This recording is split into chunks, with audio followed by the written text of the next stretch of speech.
مولانا علی رضا رضوی صاحب تشریف لائے تھے. تو آپ کی کلاس لینے کے بعد وہ نیچے ہم لوگوں کو شرف حاصل ہوا کہ ان کے ساتھ کچھ دیر بیٹھے, تو انہوں نے آیت اللہ لنگرودی کا ایک واقعہ سنایا. کہا کہ آیت اللہ لنگرودی خود ان کے پاس انگلینڈ میں ان کے گھر رہنے کے لیے آئے تھے. کہہ رہے تھے کہ اتنے زیادہ پرہیزگار اور اتنے زیادہ تقوی کے اندر رچے بسے تھے کہ ان کی چشم برزخی کھل چکی تھی. اچھا, کس وجہ سے وہاں تشریف لائے؟ کہہ رہے ہیں کہ ہمارے انگلینڈ کے اندر ایک غیر شیعہ مسلمان کے گھر میں جنات آ گئے, اور واقعی ان لوگوں نے بہت زیادہ اس شخص کو, ان کے اس گھرانے کو پریشان کرنا شروع کر دیا. یعنی ایک تو ہوتا ہے وہم وغیرہ, ایک ہوتا ہے سچ مچ کے جنات. بڑے وہ لوگ پریشان ہوئے تو کسی نے کہا کہ آیت اللہ لنگرودی کے پاس اگر تم لوگ ایران جاؤ اور کسی طریقے سے ان سے ایک تعویذ لے لو, ان کے پاس بہت زبردست تعویذ ہے جنات کو بھگانے کے لیے. انہوں نے بہرحال ایک آدمی کو, اس غیر شیعہ فیملی نے اپنے تعلقات کہیں سے نکالے کہ ایران میں آیت اللہ لنگرودی سے کانٹیکٹ کیا. آیت اللہ لنگرودی نے کہا کہ یہ تعویذ لو اور اس کو اس گھر کے اندر لے جا کر رکھ دو, بس اس دن اس گھر کے اندر کوئی گھر والا موجود نہ رہے, ایک رات کے لیے گھر ایسی چھوڑ دو. تو کہہ رہے ہیں کہ آیت اللہ لنگرودی نے وہ تعویذ دیا, انہوں نے لے جا کے گھر میں رکھا, سارے گھر والے گھر سے باہر چلے گئے. اگلے دن آئے تو واقعی جنات سے گھر بالکل خالی ہو چکا تھا, اور اس کے بعد سے کسی نے ان کو کوئی تنگ نہیں کیا. انہوں نے کہا کہ نہیں, ہر صورت میں ہم آیت اللہ لنگرودی کو جو انگلینڈ بلائیں گے. انہوں نے بہت مشکل سے ہمیں نجات دی ہے, بڑی مشکل سے ان سے کانٹیکٹ کیا گیا اور ان کو اس بات پہ راضی کیا گیا, اور علاج کے بہانے اور بہت ساری پریشرز ڈال کے ان کو بہرحال انگلینڈ بلوا لیا, اور مولانا علی رضا رضوی صاحب کے گھر میں وہ آ کر رہے. اچھا, اب کہہ رہے ہیں کہ وہ ان کا گھر اوپر کے فلورز پہ تھا, سیڑھیاں چڑھتے ہوئے آیت اللہ لنگرودی اوپر جا رہے تھے. بہت بزرگ ہیں, سیدھی کسی جگہ لڑکھڑائے لیکن انہوں نے دیوار کو ہاتھ نہیں لگایا.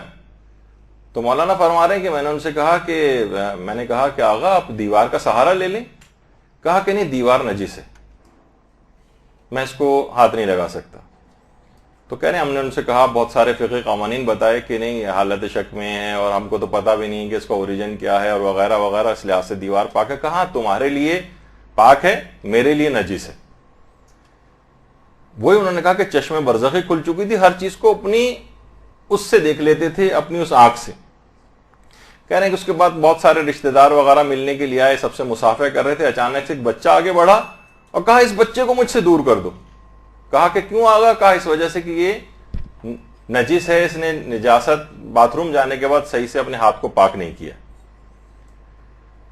اچھا, بہرحال بڑے لوگ حیران ہوئے کہ وہی چشم برزخی, آپ آنکھوں سے اپنی بہت ساری چیزیں دیکھ رہے ہیں. پھر کہا کہ آغا, وہ اگلے دن وہ شخص پہنچ گیا جس نے بلوایا تھا اور کہا کہ کھانے کی دعوت ہے, آغا کو ساتھ لے کر چلنا ہے.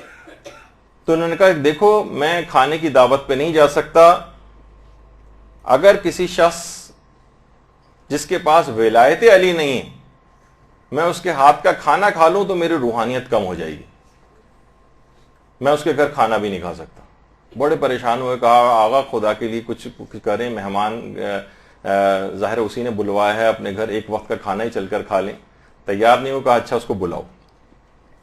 بلانے کے بعد جب وہ شخص آیا تو آغا لنگرودی نے کہا کہ دیکھو, کیا تم کبھی تصور کر سکتے ہو کہ میں اللہ کے خلاف کوئی بات کر سکتا ہوں؟ انہوں نے کہا نہیں.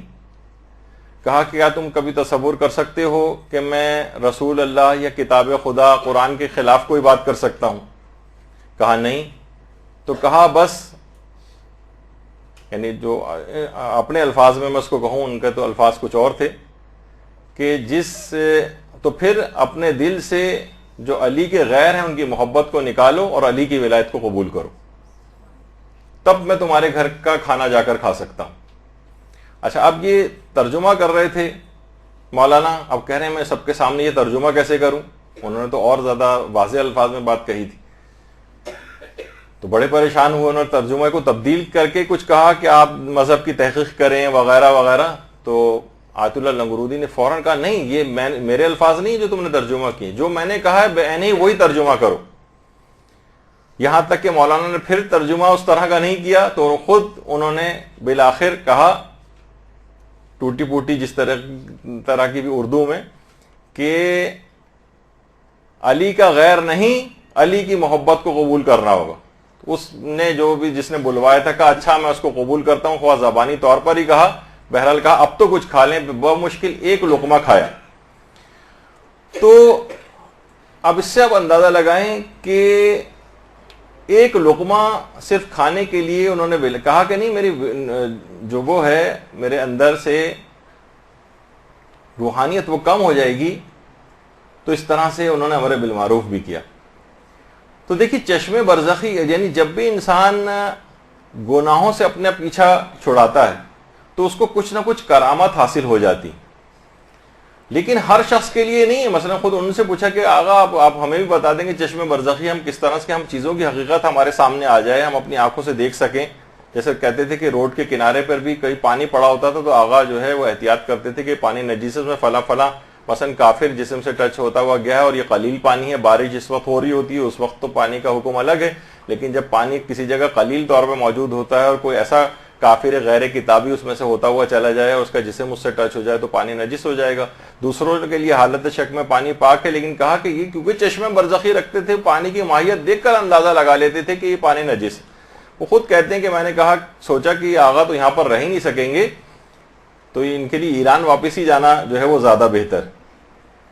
اچھا یہ بھی آپ دیکھیں کہ بعض اوقات یہ ہوتا ہے کہ واقعی اگر کسی شخص کے پاس اس انداز مثلا ہر شخص اس کا دل یہ چاہے گا کہ وہ چشم برزخی اس کے پاس بھی آ جائے۔ اکثر طالبات بھی یہاں پر پوچھتی رہتی ہیں اور کچھ ادھر ادھر عرفانیت کی کتابیں پڑھ کے ان کو بھی ایک شوق چراتا ہے دل کے اندر کہ ہم بھی جو ہے اس مقام تک پہنچے۔ تو بغیر کسی گناہوں کے مکمل طور پر ترک کیے اور ریاضتیں کیے مقام تو حاصل نہیں ہو سکتا، لیکن ہر شخص کے بس کی بات بھی نہیں۔ مثلا دیکھیے اگر آپ کو چیزیں نظر آنے لگے جیسی وہ ہیں، مثلا چشم برزخی اگر کسی کی پیدا ہو جائے اور تو وہ مثلا ہاتھ ہی کے اوپر اگر آپ کو کتنے جراثیم آپ کے ہاتھ کے اوپر ہیں، اگر آپ کو آپ کی چشم برزخی پیدا ہو جائے آپ دیکھیں گے اتنے جراثیم آپ کو اپنے ہاتھوں سے وحشت ہونے لگے گی۔ کسی بچے کو انسان پیار نہیں کر سکتا، اس کو اتنے جراثیم اس کو چلتے ہوئے اس کے اوپر نظر آئیں گے۔ وہ کیڑے اس انداز کے ہوں گے کیسے انسان، یعنی اگر اس کو باقاعدہ کسی کے پاس الیکٹران مائکروسکوپ اور ان جراثیم کو بڑا کر کے دیکھے جو اس کے ہاتھوں کے اوپر ہیں، جبھی ہاتھوں کو بار بار وہ جو ہے وہ دھونے کا آج کل ڈاکٹرز حضرات جو ہے وہ آرڈر کرنے لگے ہیں، اسی وجہ سے کہ ہاتھوں پہ وہ جراثیم یعنی کیڑے آپ کو چلتے ہوئے نظر آئیں گے۔ آپ کے لیے زندگی کتنی اجیرن ہو جائے گی۔ پانی آپ ہر جگہ بڑے آرام کے ساتھ پی لیتی ہیں، آپ کو اگر پتہ چل جائے اس کے اندر اس قسم کے جراثیم تیرتے ہوئے نظر آ جائیں۔ یہاں پر زیادہ تر جو اس قسم کے جو منرل واٹر وغیرہ بھی ملتے ہیں ان کے بھی لیب ٹیسٹ ہوتے ہیں تو اس کے اندر جرمز وغیرہ پائے جاتے ہیں، تو اگر آپ کی آنکھ پیدا ہو جائے آپ پانی پینا بند کر دیں گے، آپ کے لیے زندگی اجیرن ہو جائے گی۔ اور خالی یہ نہیں، لوگوں کے عیوب نگاہوں کے سامنے آنے لگیں گے۔ مثلا ہر شخص کے اخلاقی برائی کے لحاظ سے اس کی ایک برزخی شکل، کوئی سور کی شکل کا ہے، کوئی کتے کی شکل کا ہے، کوئی کسی طرح کی شکل کا ہے۔ قیامت میں سارے برزخی شکلیں آئیں گی لوگوں کے سامنے، لوگ دیکھ کے اب مثلا کسی گھر میں اس انداز کے افراد جن کے اندر برائیاں موجود ہیں، ساتھ میں بتائیے اس طرح کی شکلوں کے افراد کے ساتھ کوئی رہ سکے گا؟ اگر آپ کے آنکھوں کے سامنے نظر آنے لگے گناہوں کے باعث اس طرح کی برزخی شکلیں ہم خود ہماری ہوں گی۔ مثلا کوئی شخص کوئی گھر میں موجود ہے اور اس کی جو ہے وہ صفات جو کتے کے اندر پائی جاتی ہیں وہ اس کی برزخی شکل کتے کی انداز کی ہے، مثلا اس کے ساتھ کوئی انسان کیسے رہ سکے گا؟ گھر میں بہت ساری عورتیں ہیں مثلا بد اخلاق ہیں، زبان چلانے والی ہیں، تو مثلا ان کی اسی انداز کی شکل ہے، اگر چشم برزخی پیدا ہو جائے تو انسان اپنی زندگی بھی نہیں گزار سکتا ہے ان لوگوں کے ساتھ۔ تو اس لحاظ سے گناہوں کا ترک بے انتہا ضروری ہے، اور گناہوں کے ترک جب ہونے لگتا ہے تو انسان کے اوپر بہت ساری چیزیں منکشف ہوتی چلی جاتی، لیکن ہر شخص کے بس کی بات نہیں ہے کہ وہ لوگوں کی اصل شکلوں کو دیکھ سکے۔ میں نے صرف اس لحاظ سے مثال ان کی دی کہ وہ اتنے تقوی و پرہیزگاری کے مقام تک پہنچے اور اس کے بعد کچھ کرامات کا صدور ان سے ممکن ہونے لگا، انہیں بہت ساری چیزیں نظر آنے لگیں، لیکن ہر شخص کے بس کی بات نہیں ہے یہ کہ اس انداز سے وہ کر سکے۔ برحمتك يا ارحم الراحمين وصلى الله على محمد وآله الطاهرين۔